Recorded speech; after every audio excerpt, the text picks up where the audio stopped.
Community is the medicine providing for the needs of people to improve their lives. All over the world, reactions to diversity either enhance or debilitate the success of community building. Diversity does not just rely on racial distinctions, but could explain any relevant difference or source of variation from mental abilities to cultural expectations. The existence of dissimilarity inevitably causes conflict, but the strength of a community is not based on how much conflict arises, but in how the community works together to communicate and resolve the problems. L'Arche Lambeth is a community that strives to make societal changes and improve the lives of adults with disabilities. We chose to study L'Arche Lambeth specifically because of the cultural diversity and communal living. This mission and genuine vision of concern for another group of people brings the staff members together for a common goal of service, allowing for greater personal development and community building. We, Laura, Shalita, and Brian, are all extremely different people. We come from different regions, backgrounds, and families and chose to work together and learn from L'Arche Lambeth and how it sets an example for creating and fostering community. In our research, we discovered there are 3 levels of community associated with L'Arche Lambeth. The first, largest form, is the L'Arche organization.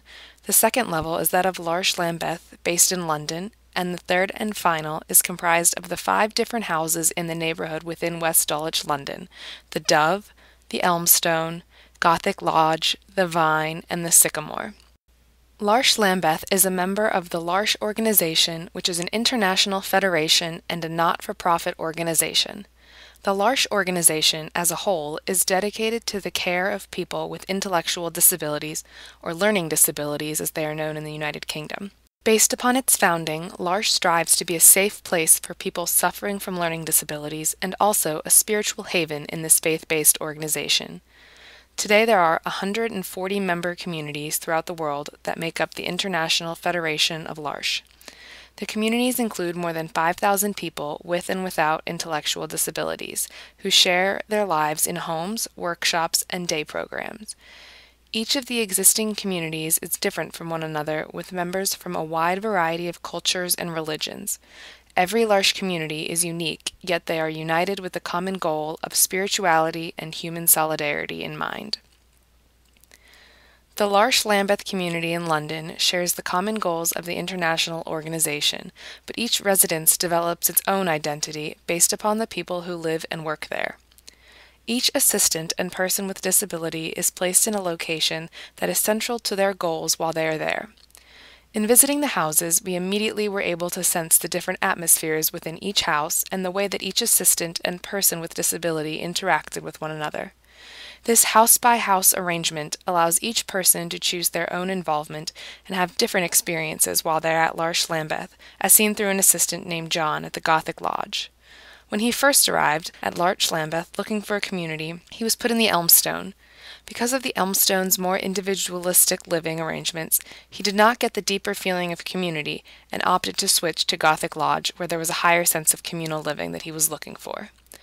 A strong sense of community and bonds among the assistants were evident as soon as we entered Gothic Lodge. Upon entering, we were able to gather a sense of welcoming and openness, whereas our time at another house was very short, with little interactions with other assistants, along with a feeling of slight hostility over our presence. The friendly environment of Gothic Lodge was fostered due to the assistants' ability to forge relationships and work as a team. The members at this house communicate every day and do not allow cultural barriers to stand in the way of the assistants' time with one another. Their community-building exercises include sharing meals, praying 3 times a day together, going on special trips, and expressing their feelings during team meetings. Unlike our innate definition of community, the members of L'Arche Lambeth stressed that community was not built upon friendship, but being able to live together, provide for one another, and understand each other's cultural and communication styles. The focus of our research was on the relationships between the assistants, who played a big role in fostering community within each house. These relationships were prevalent from our visits to the different houses and stories from some of the assistants.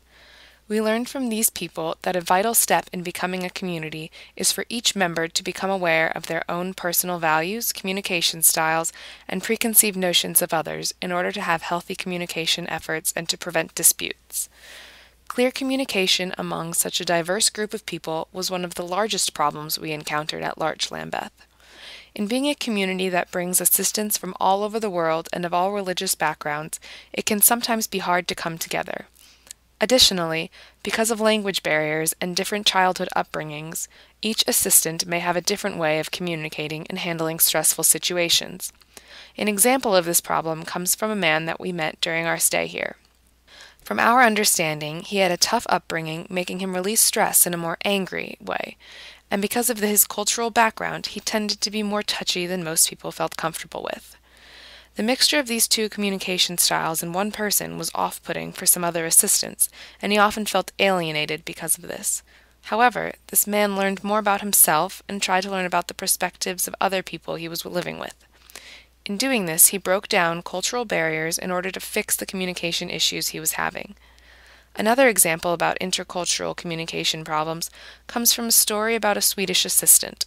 Apparently, Swedish does not have a word for please, so when she first arrived in London, this assistant came off as rude and misunderstood. By reaching out and communicating with her, the other members were able to gain a better understanding of her and were able to overcome the assumption that she had no manners. As seen in these examples, the assistants have learned the best way to remove and overcome such problems and break these cultural barriers is to have frequent, creative discussions. Silence is often common when people are out of their comfort zone, but in this case, the silence needs to be broken. As students who live and work alongside others from different backgrounds, we understand the need for better communication. The wall of silence between diverse members of our own campus community is often difficult to break. From what we have seen at L'Arche and at Gothic Lodge in particular, communication is based on listening and understanding those around you, but also acting upon what is communicated. From our time at L'Arche with the assistants, we learned that communication was the key ingredient to building a successful community. During orientation, the university has programs to open communication among students, but does little else to foster communication once orientation here at the University of Richmond ends. In our SSIR, History of Utopian Communities, we learned all about different communities and their missions to create a utopia. In this sense, L'Arche Lambeth is definitely a utopian community in its ideals to further integrate the mentally disabled into society. L'Arche Lambeth does this by making the disabled members equals with the assistants. No matter which house we went into, we felt there was definitely a connection between those with disabilities and the assistants. However, the people of L'Arche Lambeth would not recognize themselves as a utopia because they are striving for a place of belonging, not necessarily perfection. Despite all of the good work they do within the West Norwood and West Dulwich areas of London, it is hard to see the good because of all the problems that arise on a day-to-day basis. Tim, the office manager, said, "The outside world needs L'Arche to model community because there's a lot of lonely people out there." With these sentiments, L'Arche Lambeth is a utopian community because it hopes, prays, and tries to demonstrate what life should be like without hatred and judgment.